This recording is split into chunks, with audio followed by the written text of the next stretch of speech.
আজকের ভিডিওটিতে মরুভূমির সম্প্রসারণ বা ডেজার্ট এক্সপেনশন এ বিষয়ে আলোচনা করব। তো সবার প্রথমেতে মরুকরণ এবং মরুভূমির সম্প্রসারণ এই দুটি বিষয় সম্পর্কে জেনে নেব। তো মরুকরণ বা যেটাকে আমরা ইংরেজিতে বলি ডেজার্টিফিকেশন, এই মরুকরণ হলো একটি প্রক্রিয়া যার মাধ্যমে উর্বর জমি মরুভূমিতে পরিণত হয়। অর্থাৎ ভূপৃষ্ঠের ওপরেতে যে উর্বর জমি, যে সমস্ত জমি চাষযোগ্য, সেই সমস্ত উর্বর জমি যদি বিভিন্ন মনুষ্যসৃষ্ট এবং প্রাকৃতিক কারণেতে আস্তে আস্তে যদি মরুভূমিতে পরিণত হয়ে যায়, অর্থাৎ পৃথিবীর যে সমস্ত মরু অঞ্চলগুলো রয়েছে সেই মরু অঞ্চলের মতো যদি হয়ে যায়, তাহলে সেই প্রক্রিয়াটাকে বলা হয় হচ্ছে মরুকরণ। অর্থাৎ এটা কিন্তু এই যে মরুকরণের যে বিষয়টি, এই বিষয়টি কিন্তু মরুভূমির সম্প্রসারণের সঙ্গে কিন্তু যুক্ত নয়। এই মরুকরণ এই যে প্রক্রিয়াটি, এটি কিন্তু এই যে উর্বর জমি আছে আমাদের পৃথিবীর ভূপৃষ্ঠের ওপরেতে, যে সমস্ত চাষযোগ্য উর্বর যে জমি, সেই মরুভূমির যে বৈশিষ্ট্য বা তার যে উৎপাদন যে শক্তিটা রয়েছে, সেই শক্তিটা মানে তার যে উর্বরতা শক্তি, সেই উর্বরতা শক্তিটি যদি আস্তে আস্তে কমে যেতে থাকে, অর্থাৎ ভূমির যদি অবনমন হতে থাকে, তখন কি হয়, আস্তে আস্তে সেই জমিটা বন্ধ্যা জমিতে পরিণত হতে থাকে, তার উর্বরতা শক্তি নষ্ট হয়ে যায় এবং সেই জমিটি কিন্তু আস্তে আস্তে মরুভূমির সমতুল্য হয়ে পড়ে। কারণ মরুভূমিতে আমরা কি দেখি, মরুভূমিতে দেখি যে সেখানেতে চাষাবাদ হয় না, একটা রুক্ষ শুষ্ক প্রান্তর, যেখানেতে কোনো গাছপালা থাকে না। প্রান্তরের প্রান্তর হচ্ছে গাছপালাহীন একটা রুক্ষ শুষ্ক অঞ্চল, তো যেটাকে আমরা মরুভূমি হিসেবে বলি। তো সাধারণত এই রকম যদি কোনো জমি হয়, যে জমিটা উর্বর ছিল কিন্তু আস্তে আস্তে বিভিন্ন প্রাকৃতিক এবং মনুষ্যসৃষ্ট কারণেতে মরুভূমির সমতুল্য জমিতে যদি পরিণত হয়ে যায়, তখন যে প্রক্রিয়াটার মাধ্যমে এটা হয়, সেই প্রক্রিয়াটাকে কিন্তু বলা হয়ে থাকে মরুকরণ। মানে অর্থাৎ এই মরুকরণের সঙ্গে কিন্তু যে মরুভূমির যে সম্প্রসারণের যে বিষয়টি, অর্থাৎ এক্সিস্টিং যে সমস্ত মরুভূমি অঞ্চলগুলো রয়েছে, সেই মরুভূমি অঞ্চলগুলোর যে বেড়ে যাওয়া বা সম্প্রসারিত হয়ে যাওয়ার যে বিষয়টি, সেটি কিন্তু যুক্ত নয়। কারণ মরুকরণ একটা প্রক্রিয়া যার মাধ্যমেতে এই উর্বর জমি, উর্বর কৃষি জমি আস্তে আস্তে এই মরুভূমির সমতুল্য জমিতে কিন্তু পরিণত হয়ে থাকে। এই জিনিসটা কিন্তু বুঝতে হবে সবার প্রথমেতে, যে মরুকরণ একটি প্রক্রিয়া যার মাধ্যমে উর্বর জমি মরুভূমিতে পরিণত হয়। অর্থাৎ মরুভূমিতে যেরকম বৈশিষ্ট্যগুলো আমরা দেখি, অর্থাৎ চাষবাস হয় না, গাছপালা নেই, উষ্ণ শুষ্ক একটা রুক্ষ প্রান্তর, সেই রকম যদি হয়ে যায়, এবং সেটা হওয়ার পিছনেতে বেশ কতগুলো কারণ থাকে, মানে মনুষ্য সৃষ্ট এবং প্রাকৃতিক উভয় কারণেই সেখানেতে দায়ী থাকে। তো এই প্রক্রিয়াটি মানে এই বিষয়টিকে বলা হয় হচ্ছে মরুকরণ, বা যেটাকে বলা হয় হচ্ছে ডেজার্টিফিকেশন। এবারেতে আসি হচ্ছে মরুভূমি সম্প্রসারণ বা মরুভূমির সম্প্রসারণ, যেটাকে ডেজার্ট এক্সপেনশন বলা হয়। এবারে মরুকরণের মাধ্যমেতে যখন কোনো উর্বর জমি মরুভূমিতে ধরো পরিণত হলো, এইবারেতে পরিণত হওয়ার পরেতে যখন এই মরুভূমির যে পরিমাণটা বা যে মরুভূমি অঞ্চলগুলো, মানে আস্তে আস্তে মরুভূমি যে অঞ্চলগুলো, সেই অঞ্চলগুলো যখন বাড়তে থাকে, অর্থাৎ আরও বেশি উর্বর জমি যখন মরুভূমিতে পরিণত হতে থাকে, তখন কিন্তু যে মানে যেটাকে বলা হয় হচ্ছে মরুভূমির সম্প্রসারণ, অর্থাৎ মরুভূমির সম্প্রসারণ মানে বেড়ে যাওয়া। অর্থাৎ মরুকরণ প্রক্রিয়াটি যদি বেশি পরিমাণেতে ঘটতে থাকে, তখনই কিন্তু এই ভূপৃষ্ঠের ওপরেতে মরুভূমিগুলো মানে মরুভূমির পরিমাণটা বাড়তে থাকে, অর্থাৎ সেই উর্বর জমিগুলো মরুভূমিতে পরিণত হচ্ছে মরুকরণের ফলেতে, যে কারণেতে মরুভূমি সম্প্রসারিত হচ্ছে। তো দেখো এখানে যেটা বলা হচ্ছে যে মরুভূমির সম্প্রসারণ সেই প্রক্রিয়াকে বোঝায় যার মাধ্যমে মরুভূমি অঞ্চলগুলি বৃদ্ধি পায় এবং সংলগ্ন অমরুভূমি জমিকে দখল করে। এই ঘটনার ফলে শুষ্ক এবং আধা শুষ্ক অঞ্চলগুলিকে সত্যিকারের মরুভূমিতে পরিণত হয়। তো এখানেতে যে ব্যাপারটা হচ্ছে, দেখো যে এই যে মরুভূমির সম্প্রসারণ, এই মরুভূমির সম্প্রসারণ আমাদের পৃথিবীর ভূপৃষ্ঠের ওপরেতে যে মরুভূমিগুলো রয়েছে, যেরকম সাহারা, কালাহারি, থর, এই ধরনের যে মরুভূমি অঞ্চলগুলো রয়েছে, সেই মরুভূমি অঞ্চলের প্রান্তবর্তী যে সমস্ত অঞ্চলগুলো রয়েছে, সেগুলো মূল মরুভূমির মধ্যে চলে আসতে পারে আস্তে আস্তে। মানে মরুকরণের মাধ্যমেতে, কিংবা ভূপৃষ্ঠের ওপরেতে এরকম কোনো অঞ্চল যেটা হচ্ছে মানে প্রাকৃতিক বা মনুষ্য সৃষ্ট কারণের ফলেতে মরুভূমি অঞ্চলেতে পরিণত হচ্ছে। তো এই ব্যাপারটা হতে পারে, অর্থাৎ মরুভূমির সম্প্রসারণ হওয়ার যে ব্যাপারটা, এটা হচ্ছে মরুভূমি এলাকার পরিমাণটা আস্তে আস্তে বেড়ে চলা, মরু অঞ্চলগুলোর পরিমাণটা আস্তে আস্তে বেড়ে চলা। তো এটা বেশিরভাগ ক্ষেত্রে দেখা যায় যে পৃথিবীর ভূপৃষ্ঠের ওপরেতে যে মরুভূমি অঞ্চলগুলো রয়েছে বা শুষ্ক অঞ্চল যেগুলো রয়েছে, সেই শুষ্ক অঞ্চলগুলো আস্তে আস্তে কি হয়, মরুভূমিতে পরিণত হয়ে যায়। মরুভূমির প্রান্তবর্তী যে সমস্ত জায়গাগুলো থাকে সেগুলোও আস্তে আস্তে দিনের পর দিন আস্তে আস্তে কি হয় না, মূল মরুভূমির মধ্যে চলে যেতে থাকে, যেটাকেও মরুভূমির সম্প্রসারণ হিসাবে ধরা হয়। আর এছাড়াও যদি শুষ্ক এবং আধা শুষ্ক অঞ্চল যেগুলো রয়েছে পৃথিবী ভূপৃষ্ঠের ওপরেতে, সেই অঞ্চলগুলোও কিন্তু আস্তে আস্তে মরুভূমি অঞ্চলেতে পরিণত হয়ে যায়। অর্থাৎ এই দুটোর মধ্যে কিন্তু একটা সূক্ষ্ম পার্থক্য কিন্তু রয়েছে, একটা প্রভেদ কিন্তু আছে। মরুকরণ হচ্ছে একটা প্রক্রিয়া যেটার মাধ্যমেতে কিন্তু উর্বর জমি মরুভূমিতে পরিণত হয়। এটা কিন্তু সম্প্রসারণের সঙ্গে কিন্তু যুক্ত নয়, কারণ আগে মরুভূমিতে পরিণত হতে হবে, তারপরেতে সেই মরুভূমির যদি পরিমাণ আস্তে আস্তে বাড়তে থাকে তখন সম্প্রসারণের ব্যাপারটা কিন্তু যুক্ত হবে। অর্থাৎ মরুকরণের মাধ্যমেতে কিন্তু পৃথিবীর ভূপৃষ্ঠের ওপরেতে যে সমস্ত উর্বর জমিগুলো রয়েছে সেগুলো আস্তে আস্তে তার উর্বরতা শক্তিকে হারিয়ে আস্তে আস্তে উষ্ণ শুষ্ক মরুভূমি অঞ্চলেতে পরিণত হতে থাকে, যেটার সঙ্গে কিন্তু এক্সিস্টিং বা পৃথিবীর ভূপৃষ্ঠের ওপরেতে বিদ্যমান যে সমস্ত মরু অঞ্চলগুলো রয়েছে সেই অঞ্চলগুলোর বেড়ে চলাটা কিন্তু সম্পর্কযুক্ত নয়। ঠিক আছে, এইটা কিন্তু মনে রাখতে হবে। এবং মরুভূমির যে সম্প্রসারণের যে বিষয়টি রয়েছে, এই সম্প্রসারণের বিষয়টির সঙ্গে কিন্তু এই মরু অঞ্চলের পরিমাণটা বেড়ে চলার বিষয়টা যুক্ত। এবং এটা এক্ষেত্রে নতুন মরুভূমি অঞ্চল তৈরি হতে পারে ভূপৃষ্ঠের ওপরেতে, যেটার মাধ্যমেতেও মরুভূমি অঞ্চলের সম্প্রসারণ হতে পারে।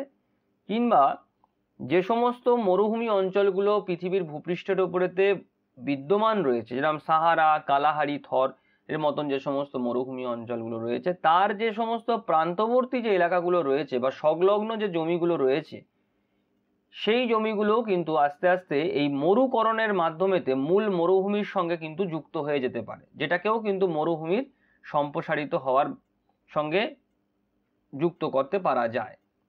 এবং এর সঙ্গে সঙ্গে যে পৃথিবীর যে সমস্ত শুষ্ক এবং আধা শুষ্ক যে সমস্ত অঞ্চলগুলো রয়েছে সেগুলোও কিন্তু আস্তে আস্তে প্রাকৃতিক এবং মনুষ্য সৃষ্ট কারণের ফলেতে এই মরুভূমি অঞ্চল, সত্যিকারের যে মরুভূমি অঞ্চল, সেই মরুভূমি অঞ্চলেতে পরিণত হয়। অর্থাৎ এই মরুকরণ একটা প্রক্রিয়া যেটার মাধ্যমে উর্বর জমি মরুভূমিতে পরিণত হচ্ছে, আর মরুভূমির সম্প্রসারণও একটা প্রক্রিয়া, যে প্রক্রিয়াটার মাধ্যমেতে পৃথিবীর ভূপৃষ্ঠের ওপরেতে মরুভূমি অঞ্চলগুলোর যে পরিমাণ, সেই পরিমাণটা উত্তরোত্তর বেড়ে চলেছে। অর্থাৎ মরুকরণ যদি না হয় তাহলে মরুভূমির সম্প্রসারণ কিন্তু হবে না। অর্থাৎ মরুকরণ হচ্ছে কারণ, আর মরুভূমির সম্প্রসারণ হচ্ছে মরুকরণের ফলাফল। অর্থাৎ ডেজার্টিফিকেশন হচ্ছে কারণ, এবং ডেজার্টিফিকেশনের ফলেতে এই মরুভূমির সম্প্রসারণ বা ডেজার্ট এক্সপেনশনের মতন ঘটনাটা কিন্তু ঘটে থাকে। এবার দেখি এই সংক্রান্ত আরও কিছু তথ্য, যে তথ্যগুলোকে আমরা একটু দেখে নেব। তো দেখো যে পৃথিবীর 35% জমি ও 85 কোটি মানুষ মরুভূমির এই সম্প্রসারণ দ্বারা কিন্তু ক্ষতিগ্রস্ত হচ্ছে। অর্থাৎ মরুকরণের ফলেতে সৃষ্ট যে মরুভূমির যে সম্প্রসারণের যে ঘটনাটি, তার দ্বারা কিন্তু ক্ষতিগ্রস্ত। তো পৃথিবীতে প্রতি বছর 60,000 বর্গ কিমি এলাকাতে কিন্তু এই মরুভূমির সম্প্রসারণ ঘটছে। অর্থাৎ এই 60,000 বর্গ কিমি এলাকা এই মরুকরণের দ্বারা কিন্তু মরুভূমি অঞ্চলেতে কিন্তু পরিণত হচ্ছে। আর মরুভূমির প্রান্তভাগে অবস্থিত যে দেশগুলো মরুভূমির সম্প্রসারণের দ্বারা অধিক ক্ষতিগ্রস্ত। অর্থাৎ এই যে সাহারা, কালাহারি বা থর মরুভূমির মতন যে সমস্ত মরুভূমি অঞ্চলগুলো রয়েছে, এই মরুভূমি অঞ্চলের যে প্রান্তবর্তী যে সমস্ত দেশগুলো রয়েছে, বিশেষত আফ্রিকা মহাদেশের বিভিন্ন যে দেশগুলো রয়েছে, যারা সাহারা মরুভূমির একদম প্রান্তবর্তী অঞ্চলেতে রয়েছে, সেই সমস্ত দেশেতে কিন্তু এই মরুভূমির সম্প্রসারণের দ্বারা কিন্তু তারা অধিক পরিমাণেতে ক্ষতিগ্রস্ত। এবং দেখো এখানেতে বলাও হয়েছে যে আফ্রিকার সাহারা মরুভূমি প্রতি বছর 5 থেকে 10 কিলোমিটার দক্ষিণ দিকে কিন্তু সম্প্রসারিত হচ্ছে। এবং লিবিয়া, মিশর, মরক্কো, আলজেরিয়া, টিউনিসিয়া, সুদান, মাউরিটানিয়া, মালি, চাঁদ, সেনেগাল, নাইজারের মতন 11টি দেশ এই সাহারা মরুভূমির সম্প্রসারণ দ্বারা ক্ষতিগ্রস্ত হচ্ছে। এবং ভারতবর্ষও কিন্তু এর ব্যতিক্রম নয়। ভারতবর্ষেতেও কিন্তু প্রতি বছর আমাদের যে থর মরুভূমি অঞ্চল রয়েছে, এই থর মরুভূমি অঞ্চলও কিন্তু ক্রমশ পূর্ব ও উত্তর পূর্ব দিকে সম্প্রসারিত হচ্ছে। এবং ভারতবর্ষের রাজস্থান রাজ্যেতে এই থর মরুভূমির সম্প্রসারণের দ্বারা সব থেকে বেশি, মানে রাজস্থান কিন্তু মরুকরণের সমস্যা দ্বারা মানে সব থেকে বেশি বা ক্ষতিগ্রস্ত কিন্তু। অর্থাৎ দেখো যে 67% মানে রাজস্থান ক্ষতিগ্রস্ত। এছাড়াও গুজরাট, মহারাষ্ট্র, পাঞ্জাব, হরিয়ানা থর মরুভূমির সম্প্রসারণ দ্বারা কিন্তু ক্ষতিগ্রস্ত। এবং ভারতের প্রায় 8.218 কোটি হেক্টর বা প্রায় আমাদের ভারতের সমগ্র যে ভূখণ্ড রয়েছে সেই ভূখণ্ডের প্রায় 25% জমি এই মরুভূমির সম্প্রসারণ কবলিত। মানে এই মরুকরণ প্রক্রিয়াটি ঘটছে, অর্থাৎ উর্বর জমি আস্তে আস্তে মরুভূমিতে পরিণত হচ্ছে, যার ফলস্বরূপ কিন্তু এই মরুভূমি অঞ্চল সম্প্রসারিত হচ্ছে। তো এটা গেল হচ্ছে যে মরুভূমি সম্প্রসারণ সংক্রান্ত এই বিষয়টি নিয়ে কিছু ইনফরমেশন। এরপরেতে আমরা পরের বিষয়টি দেখব যে এই যে মরুভূমির সম্প্রসারণের কারণ কি কি কারণেতে এই মরুভূমির সম্প্রসারণ হয়ে থাকে। তো দেখো এখানেতে প্রাকৃতিক এবং মনুষ্য সৃষ্ট উভয় কারণই কিন্তু এর পিছনে দায়ী। প্রকৃতির বিভিন্ন কারণ আছে যে কারণের জন্যও কিন্তু মরুভূমি আস্তে আস্তে সম্প্রসারিত হতে থাকে, কিন্তু বর্তমানে মনুষ্য সৃষ্ট কারণটাই কিন্তু এই মরুভূমির সম্প্রসারণের পিছনেতে বা এই যে মরুকরণের এই প্রক্রিয়াটা ঘটানোর পিছনেতে কিন্তু সব থেকে বেশি দায়ী। তো দেখো প্রথম কারণেতে বলছে, দেখো তীব্র বায়ুপ্রবাহ ও ধূলিঝড়। তো মরুভূমিতে বৃষ্টির অভাবে গাছপালা না থাকায় বায়ু বিনা বাধায় বালুর রাশি বহন করে মরুভূমির সম্প্রসারণ ঘটায়। অর্থাৎ আমাদের পৃথিবীর যে সমস্ত উষ্ণ শুষ্ক মরু অঞ্চলগুলো রয়েছে সেখানে তো গাছপালা তো নেই, যে কারণেতে সেখানে যখন বায়ু প্রবাহিত হয় তখন সেটা খুব জোরে প্রবাহিত হয় এবং সেই বায়ু প্রবাহের সঙ্গে মরুভূমির যে বালি, সূক্ষ্ম যে বালি, সেই বালি রাশি কিন্তু মিশে থাকে এবং গাছপালা না থাকার কারণেতে সেই বায়ু মানে বালি মিশ্রিত যে বায়ু, সেই বায়ু কিন্তু মরুভূমির প্রান্তবর্তী অঞ্চলেতে সেই মানে যখন মরুভূমিতে ধরো কোনো ধূলিঝড় উঠলো তখন সেই ধূলিঝড়ের ফলেতে কি হচ্ছে না, সেই মরুভূমির বালি সেই ঝড়ের সঙ্গে মিশছে। এবার ঝড়টা যখন আস্তে আস্তে মরুভূমি পেরিয়ে মরুভূমির প্রান্তবর্তী এলাকায় যখন প্রবেশ করে তখন কিন্তু ঝড়ের গতিবেগটা অনেকটা কমে আসতে থাকে। এবার আস্তে আস্তে যখন ঝড়ের গতিবেগ যখন কমে আসতে থাকে তখন কি হয়, ওই ঝড়ের গতিবেগ কমে গেল এবং ঝড়ের মধ্যে থাকা ওই বায়ু প্রবাহের মধ্যে থাকা যে ধুলো বালিগুলো রয়েছে, বালি রয়েছে, সেইগুলো কি হয় ওই প্রান্তবর্তী এলাকাগুলোতে জমা হতে থাকে। এবার দীর্ঘদিন ধরে যদি এটা জমা হতে থাকে তাহলে দেখা যায় যে সেই অঞ্চলেতে কিন্তু মানে মরু অঞ্চলেতে পরিণত হতে থাকে। তো এটা একটা কারণ। তারপরেতে অতি অল্প বৃষ্টিপাত ও অধিক বাষ্পীভবন। তো পৃথিবীর উষ্ণ মরু অঞ্চলগুলিতে বার্ষিক 25 সেন্টিমিটারের কম বৃষ্টিপাত ও অধিক বাষ্পীভবন মৃত্তিকাকে শুষ্ক ও আলগা করে তোলে, যা মরুভূমির সম্প্রসারণকে ত্বরান্বিত করে। অর্থাৎ বৃষ্টিপাত কম হয়, আমরা জানি যে পৃথিবীর যে সমস্ত উষ্ণ শুষ্ক মরু অঞ্চলগুলো রয়েছে সেখানেতে বৃষ্টিপাতের পরিমাণ কিন্তু খুব কম এবং তার সঙ্গে সঙ্গে বাষ্পীভবনের পরিমাণটা খুব বেশি, যে কারণেতে মৃত্তিকা শুষ্ক থাকে এবং শুষ্ক মৃত্তিকা আলগা হয়ে পড়ে। আর যখন এই মরুভূমিতে তীব্র বায়ুপ্রবাহ হয় বা যে ধূলিঝড় যখন ওঠে তখন সেই আলগা এবং শুষ্ক মৃত্তিকা কিন্তু খুব সহজে কিন্তু বায়ুর সঙ্গে মিশে, মৃত্তিকা কণাগুলো বায়ুর সঙ্গে মিশে কিন্তু পরিবাহিত হয় এবং পার্শ্ববর্তী অঞ্চলেতে নিয়ে সেখানেতে সেগুলো জমা করে এবং জমা করলে কি হয়, এই মরুভূমি অঞ্চলের পরিমাণটা আস্তে আস্তে বাড়তে থাকে।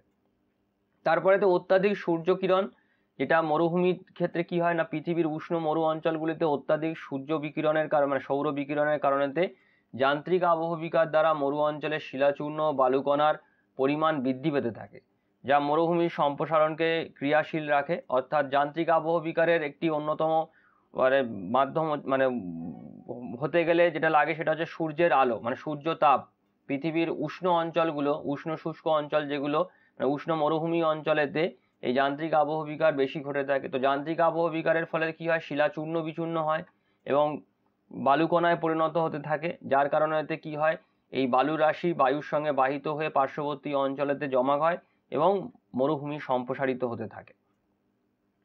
তারপর বিশ্ব উষ্ণায়ন, যেটা জলবায়ু পরিবর্তনের সঙ্গে যুক্ত, যেটা এখন মরুভূমি সম্প্রসারণের একটা অন্যতম কারণ হিসেবে বিবেচিত হয়। যে এই যে বায়ুমণ্ডলে উত্তরোত্তর যে গ্রিনহাউস গ্যাসগুলো রয়েছে সেগুলো বৃদ্ধি পাচ্ছে এবং যার ফলেতে কি হচ্ছে, বিশ্ব উষ্ণায়ন হচ্ছে, পৃথিবীর গড় তাপমাত্রা বৃদ্ধি পাচ্ছে, আর যে কারণে মরুভূমির সম্প্রসারণ হচ্ছে।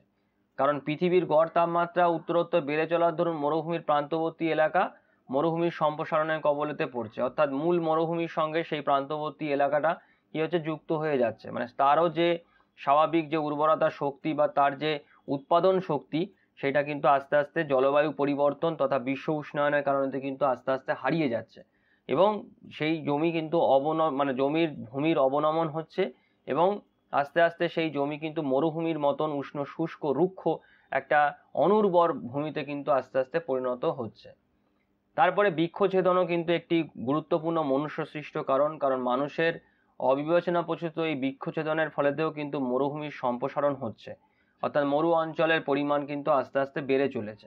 মানে মরুকরণের যে সমস্যাটা প্রক্রিয়াটা সেটা কিন্তু বাড়ছে, অর্থাৎ মরুভূমির পার্শ্ববর্তী অঞ্চলেতে বিবেচনাহীনভাবে বৃক্ষছেদন মরুভূমির সম্প্রসারণের কিন্তু একটি অন্যতম কারণ।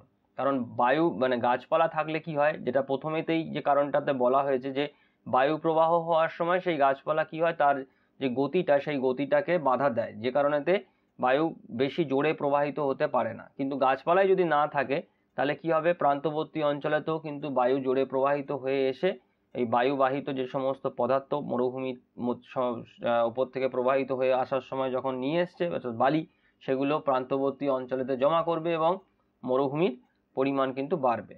তারপর অতিরিক্ত পশুচারণ, কারণ অধিকাংশ মরুভূমির অধিবাসীদের প্রধান জীবিকা হচ্ছে পশুপালন, তারা মাত্রাহীন পশুচারণের ফলেতে মরুভূমির সম্প্রসারণকে ত্বরান্বিত করে।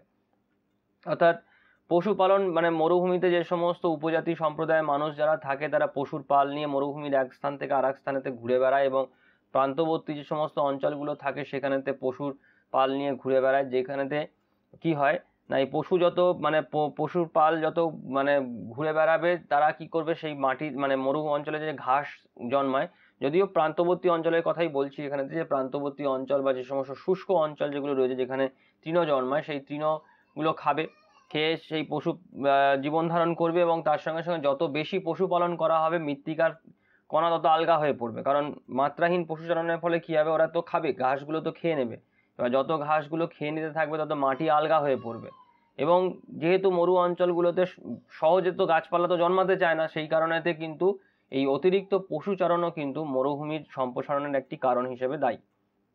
আর অবৈজ্ঞানিক প্রথায় কৃষিকাজ ও অতিরিক্ত জলসেচ, মরু অঞ্চলগুলো এমনিই হচ্ছে কৃষিকাজে বিশেষ উন্নত কিন্তু নয়, কারণ মাটি কিন্তু উর্বর নয়। কারণ উর্বর যদি হতো তাহলে তো সেটা উর্বর জমিই থাকতো, উর্বর নয় অনুর্বর, এবং সেই কারণেতে কি হয় যে মরুবর্তী প্রান্তবর্তী অঞ্চলেতে অবৈজ্ঞানিক প্রথায় কৃষিকাজ করা হয়, এবং মরুভূমিতে জলের কিন্তু একটা বড় অভাব আছে, যে কারণে অতিরিক্ত জলসেচ করা হয়, এবং সেই দেখো বলছে যে অতিরিক্ত জলসেচ জমির উর্বরতাকে হ্রাস করার পাশাপাশি মৃত্তিকাকে লবণাক্ত করে তোলে। অর্থাৎ অবৈজ্ঞানিক প্রথায় কৃষিকাজ এবং তার সঙ্গে সঙ্গে হচ্ছে অতিরিক্ত জলসেচ, এই দুটোর কারণেতে কিন্তু একদিকে জমির উর্বরতা যেরকম হ্রাস পাচ্ছে, কমে যাচ্ছে, তার সঙ্গে সঙ্গে কিন্তু মৃত্তিকা লবণাক্তও হয়ে পড়ছে, যার ফলে মৃত্তিকার যে স্বাভাবিক যে উর্বরতা শক্তি, সেই শক্তিটা কিন্তু হারিয়ে মৃত্তিকা কিন্তু বন্ধা হয়ে পড়ছে, এবং যে কারণেতেই কিন্তু আস্তে আস্তে সেই উর্বর জমিটা কিন্তু মরুভূমি অঞ্চলেতে পরিণত হচ্ছে। অর্থাৎ মরুভূমি অঞ্চল ব্যাপারটা বলতে সেই জমিকে বলা হয়ে থাকে যে জমিটা বিভিন্ন কারণেতে মানে মনুষ্য এবং প্রাকৃতিক কারণেতে আস্তে আস্তে তার যে উৎপাদন শক্তি সেটা হারিয়ে ফেলে দীর্ঘদিন ধরে। এই জিনিসটা চলার ফলেতে যখন তার একেবারে আর কিছুই থাকে না অবশিষ্ট দেওয়ার, তখন কি হয়, সেই জমিটা একটা অনুর্বর বন্ধা মানে ওয়েস্টল্যান্ড হিসেবে পড়ে যায়, এবং সেটাকেই তখন কিন্তু আমরা মরুভূমি বলছি, যেটার কিন্তু আর কোনো কাজে লাগছে না, মানে উৎপাদনের কোনো কাজে কিন্তু সেটা আর লাগছে না। তো এইটা আর এর ফলেতে কি হচ্ছে, দেখো যে উর্বর কৃষি জমি ঊষর জমি, যেটা এই যে বন্ধা জমি যেটা ঊষর জমিতে পরিণত হয়, আর যেটাই কিন্তু মরুভূমির পরিমাণকে আস্তে আস্তে বাড়িয়ে তোলে। তো এইগুলো প্রধানত কারণ, যে কারণগুলোর কারণেতে হচ্ছে মরুভূমি সম্প্রসারণ হয়ে থাকে, এবং এটাও কিন্তু মরুকরণের পিছনেতেও কিন্তু এই কারণগুলোই কিন্তু বেশিরভাগ ক্ষেত্রে দায়ী। এছাড়াও আরও বিভিন্ন কারণ আছে, তো আমি এখানেতে শুধুমাত্র ইম্পর্টেন্ট যে সমস্ত কারণগুলো সেই সমস্ত কারণগুলোই আলোচনা করে দিলাম। এরপরেতে দেখো এই মরুভূমির সম্প্রসারণের যে ফলাফল, সেই ফলাফলটা কি হতে পারে, যেরকম দেখো মাটির উর্বরতা নষ্ট হয়ে কৃষি জমি ধ্বংস, যেটা হচ্ছে প্রধান মরুভূমি সম্প্রসারণ বা মরুকরণ, যেটা মানে একই নয় কিন্তু মানে মরুকরণ মরুকরণের ফলেও তো মাটির উর্বরতা নষ্ট হচ্ছে এবং তার ফলেতে মরুভূমি অঞ্চলের পরিমাণটা বাড়ছে, অর্থাৎ মরুভূমি সম্প্রসারণ হচ্ছে। আর সেইটার ফলেতে কি হচ্ছে না, সামগ্রিকভাবে হচ্ছে মাটির যে উর্বরতা শক্তি, সেই শক্তিটা কিন্তু নষ্ট হয়ে যাচ্ছে, যেটা কিন্তু কৃষির ওপরেতে বিরাট বিরাট রকম কিন্তু প্রভাব ফেলে, অর্থাৎ কৃষি জমি ধ্বংস হচ্ছে আস্তে আস্তে। তারপরে উদ্ভিদ ও প্রাণীর মৃত্যু ঘটে, জীববৈচিত্র্য হ্রাস পাচ্ছে, অর্থাৎ মৃত্তিকাতে যে সমস্ত গাছপালাগুলো জন্মাতো বা যে সমস্ত প্রাণী সেই সমস্ত মাটিতে থাকতো, বা আণবিক যে সমস্ত জীব যারা মাটিতে থাকতো, তাদেরও কিন্তু আস্তে আস্তে মৃত্যু হচ্ছে, যখন সেই জমি মানে ভূমিটা যখন হচ্ছে অনুর্বর হয়ে পড়ছে, ঊষর জমিতে পরিণত হচ্ছে, যেটা কিন্তু জীববৈচিত্র্যের ক্ষেত্রেও কিন্তু একটা ক্ষতিকর প্রভাব ফেলছে। তার সঙ্গে সঙ্গে ভৌম জলস্তর ক্রমাগত নিম্নমুখী হয়ে পানীয় জলের সংকট দেখা দিচ্ছে, অর্থাৎ যত বেশি পৃথিবীর ভূপৃষ্ঠের ওপরেতে মরু অঞ্চল বাড়তে থাকবে, আর মরু অঞ্চল দেখো ওই পাশের ছবিটা দেখলে তোমরা বুঝতে পারবে যে মরু অঞ্চল মানে তো শুষ্ক তো হবেই। এবারেতে কোনো অঞ্চল যত বেশি শুষ্ক হতে থাকবে, তত তার যে মাটির তলার যে ভৌম জল আছে, সেই ভৌম জলের যে স্তর, সেই স্তরটাও কিন্তু আস্তে আস্তে নিচের দিকে চলে যেতে থাকবে, যার ফলেতে কিন্তু পানীয় জলের একটা সংকট দেখা দেবে। আমাদের যে পানীয় জল যেটা, এক হচ্ছে আমরা যে বরফ গলা যে জল যেটা নদী মারফত হয়ে আসে, সেই জলকে আমরা ফিল্টার করে আমরা পান করতে পারি, আর না হলে আমাদের যে ভূ অভ্যন্তরের যে জল রয়েছে ভৌম জল, সেই ভৌম জলকে আমরা নলকূপের মাধ্যমেতে আমরা উত্তোলন করে সেই জলকে আমরা পানীয় জল হিসেবে খেতে পারি।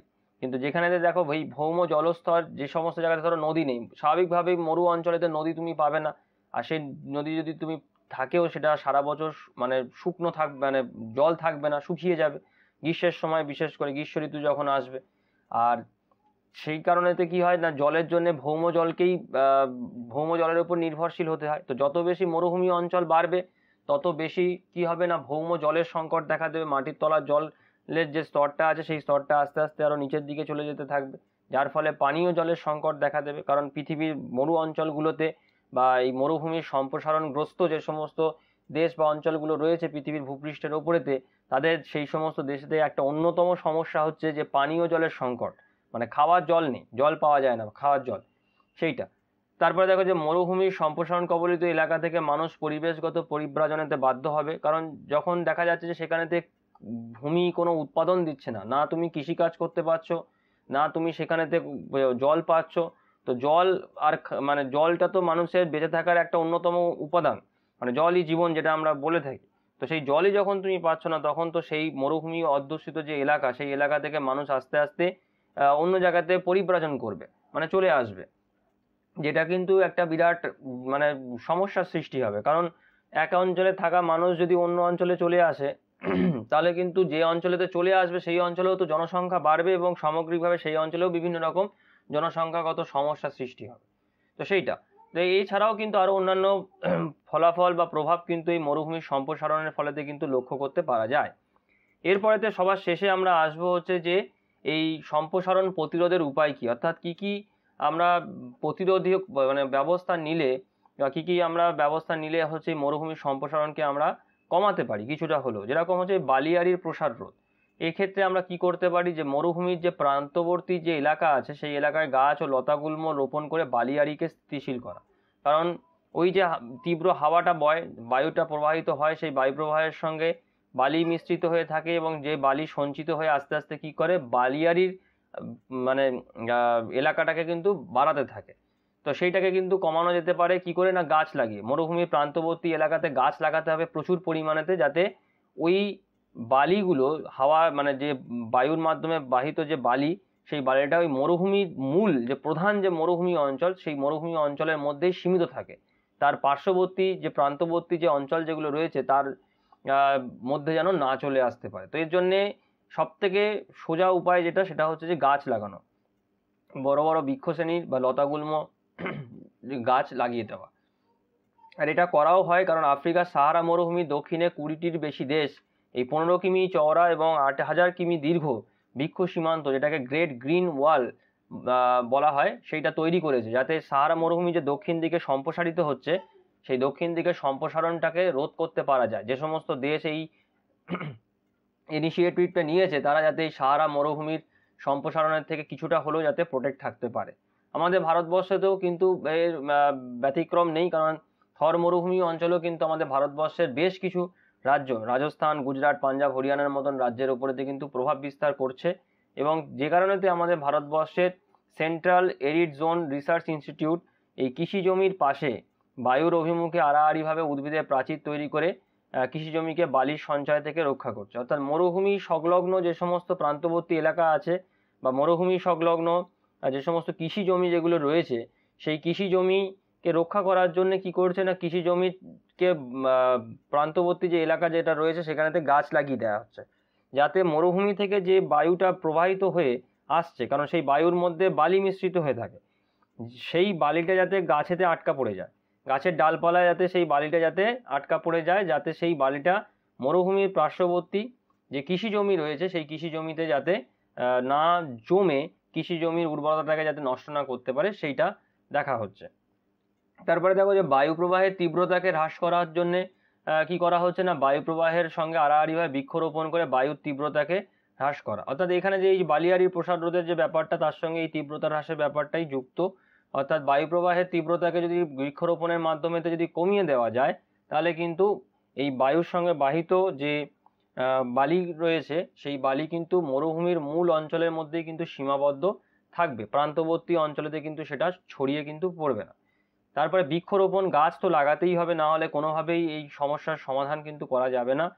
তো মরুভূমির প্রান্তদেশেতে খরা সহ্যকারী বৃক্ষ, যেগুলো গ্রীষ্মকালেতেও খরাকে সহ্য করে টিকে থাকতে পারে, সেই রকম গাছ কিন্তু লাগাতে থাকতে হবে, যাতে মরুভূমির সম্প্রসারণকে আটকাতে পারা যায়। অতিরিক্ত পশুচারণকে কিন্তু নিয়ন্ত্রণ করতে হবে, অর্থাৎ জমির যে পোষণ ক্ষমতা অনুযায়ী নির্দিষ্ট সংখ্যক উট, ভেড়া, ছাগল পালন করা প্রয়োজন, যাতে পদপৃষ্ঠ হয়ে তৃণ নষ্ট না হয়ে যায় এবং মৃত্তিকার উপরিস্তর আলগা না হয়ে পড়ে। অর্থাৎ পশুচারণকে কিন্তু নিয়ন্ত্রণ করতে হবে, যেটা মরুভূমির যে সমস্ত উপজাতি সম্প্রদায়, যে সমস্ত মানুষ যারা থাকে মরুভূমি অঞ্চলেতে, সেই সমস্ত মানুষদের যে জীবন জীবিকা এই পশুপালনকে ঘিরে, তাদেরকেও কিন্তু বুঝতে হবে যে বেঁচে থাকার জন্য নিয়ন্ত্রিতভাবে পশুপালন কিন্তু করতে হবে, যাতে তৃণগুলো একবার পশুরা যেন খেয়ে নিল বা ঋতুভিত্তিক যে সমস্ত তৃণগুলো জন্মায় তাদেরকে জন্মানোর সময়টা কিন্তু দিতে হবে। এবং যত বেশি পশুপালন বা পশু চড়ানো হবে, তত কিন্তু সেই পশুর পায়েরতে কিন্তু এই তৃণগুলি পৃষ্ঠ হয়ে যাবে, যাতে যেটার ক্ষেত্রে কি হবে না, নতুন তৃণ জন্মানোর সময় যদি সেটা পৃষ্ঠ হয়ে যায়, তাহলে কিন্তু তো তৃণ তারা জন্মাতে পারবে না, মরে পড়ে যাবে। তো সেই কারণে তৃণ জন্মানোরও কিন্তু সময় দিতে হবে, আর সেটা করলে কিন্তু যে মৃত্তিকা যে উপরিস্তর যে আলগা হয়ে পড়ে, সেটা কিন্তু হবে না। তো এইটা একটা। তারপরে ভূমিক্ষয় রোধ করতে হবে। এই ভূমিক্ষয় রোধ করার জন্য যে যে পদ্ধতিগুলো আছে, সেই পদ্ধতিগুলো অঞ্চল অনুযায়ী সেগুলো কিন্তু নিতে হবে। যেরকম সমোন্নতি রেখা চাষ, ফালি চাষ বা শস্যাবর্তনের মাধ্যমেতে কিন্তু চাষাবাদ করতে হবে। অর্থাৎ বিজ্ঞান ভিত্তিক কৃষিকাজ ইন্ট্রোডিউস করতে হবে, যাতে যতটা সম্ভব পারা যায় ভূমিক্ষয়কে রোধ করা। এবং বৈজ্ঞানিক পদ্ধতিতে কৃষিকাজ ও জলসেচ করতে হবে, অর্থাৎ মাটির আর্দ্রতা ও বৃষ্টিপাতের ভিত্তিতে চাষবাস করতে হবে। খরা সহ্যকারী শস্য যেমন মিলেটসের মতন শস্য চাষ করতে হবে, যাতে যাতে জলসেচের পরিমাণটা যাতে যে সমস্ত শস্যতে কম লাগে। অর্থাৎ যে মাটিতে যে ধরনের শস্য ভালো ফলে, সেই মাটিতে সেই শস্যই চাষ করতে হবে। আর মিলেটসের চাষ শুষ্ক অঞ্চলগুলোতে ভালো হয়, মরু অঞ্চলগুলোতে ভালো হয়, কারণ জল কম লাগে। তো সেই মিলেটসের চাষ করতে হবে। আর উপযুক্ত মাত্রায় জলসেচ করতে হবে, অর্থাৎ মাত্রাতিরিক্ত করলে হবে না, যতটুকুনি প্রয়োজন ঠিক ততটুকুনি জলসেচ করতে হবে, অর্থাৎ নিয়ন্ত্রিতভাবে জলসেচ করতে হবে, যাতে অতিরিক্ত জলসেচের ফলেতে ভূ অভ্যন্তরস্থ ভৌম জলস্তর যাতে নিচে না নেমে যায় বা জমি লবণাক্ত যাতে না হয়ে যায়। এছাড়া বৃষ্টির জল, মরুভূমিতে যদিও খুব অল্প পরিমাণেতে বৃষ্টি হয়, কিন্তু যেটুকুনি বৃষ্টি হয় সেই জলকে যাতে কিছু দিনের জন্য হলেও যাতে সঞ্চয় করে রাখতে পারা যায়, তারও ব্যবস্থা করতে হবে। অর্থাৎ গর্ত খুঁড়ে হোক বা চেক ড্যামের মাধ্যমে হোক, সেই বৃষ্টির জলকে সংরক্ষণ করতে হবে। তো এই হচ্ছে মরুভূমি সম্প্রসারণ প্রতিরোধের কতগুলো গুরুত্বপূর্ণ উপায়, যেগুলোর মাধ্যমেতে আমরা মরুভূমির সম্প্রসারণকে কিছুটা হলেও প্রতিরোধ করতে পারি। এবং সব শেষে যেটা দরকার সেটা হচ্ছে সচেতনতা এবং মরুভূমির সম্প্রসারণ বিষয়ক যে শিক্ষা, সেইটা। এই দুটো জিনিস যদি না হয়, মানুষের মধ্যে যদি শিক্ষা এবং সচেতনতা যদি এই মরুভূমির সম্প্রসারণ সম্পর্কিত না থাকে, তাহলে কিন্তু কোনো কিছুই হবে না। মানুষকে সবার আগে জানতে হবে যে এই যে ভয়ঙ্কর যে সমস্যাটা, যেটা আজকের গোটা পৃথিবীব্যাপী, এই সমস্যাটাতে কিন্তু প্রচুর মানুষ জর্জরিত, এবং যারা জর্জরিত নয় তারাও কিন্তু এর থেকে কিন্তু মুক্ত নয়। কারণ সামগ্রিকভাবে আস্তে আস্তে যদি পৃথিবীর উর্বর কৃষি জমিগুলো যদি মরু অঞ্চলে পরিণত হতে থাকে, তাহলে কিন্তু সামগ্রিকভাবেই কিন্তু সারা পৃথিবীর মানুষ কিন্তু ক্ষতিগ্রস্ত হবে, খাদ্য সংকট দেখা দেবে, পানীয় জলের সমস্যা দেখা দেবে এবং আরও বিভিন্ন রকম সামাজিক, রাজনৈতিক এবং অর্থনৈতিক সমস্যা কিন্তু এর সঙ্গে দেখা দিতে থাকবে একের পর এক। তো সেই জন্য সবার প্রথমেতে যেটা দরকার, সব কিছুই হবে, কিন্তু সবার প্রথমেতে মানুষকে সচেতন হতে হবে। মরুভূমির সম্প্রসারণ সংক্রান্ত যে সমস্যাটা, সেটা সম্পর্কে মানুষকে শিক্ষিত করে তুলতে হবে। তবেই কিন্তু এই একে একে এই উপায়গুলোকে যদি অ্যাপ্লাই করতে পারা যায় সঠিকভাবে, তাহলে কিন্তু এই মরুভূমির সম্প্রসারণ কিছুটা হলেও কিন্তু প্রতিরোধ করতে পারা যাবে। তো আজকের ভিডিওটি আমি এখানেতেই শেষ করছি। সবাই ভালো থেকো। Thank you.